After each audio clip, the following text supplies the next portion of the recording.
2 xonali domingiz bo'lsa, shuni sotib turib, Sholdiramadan 3 sotiga 80 kvadratda shunaqangi 4 xona uy topib qo'yganmiz do'stlar.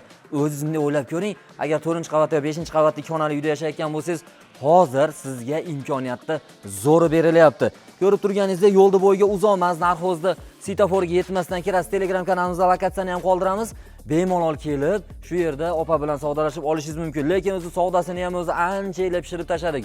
33 ming dollarga 308 sotik 4 xona bir qator ozgina remont qilib yuboradigan bo'lsangiz, bemalol yashash imkoniyati bor. Hozirgi kunda ham yashashyapti. Agar mabodo biror oyga opa qo'yib beradigan bo'lsa, uni ham o'zingizlar gaplashib olishinglar mumkin.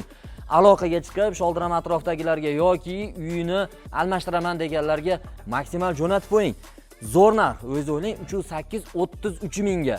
Yaxshi narxda qo'ydik. Aloqaga chiqib, opa bilan bemalol gaplashib olish imkoniyatiga egasiz. Bu imkoniyat qo'ldan boy bermang, obuna bo'lib qo'yishingizdan chiqmasa, undan tashqari maksimal tarzda jo'natib qo'yamiz.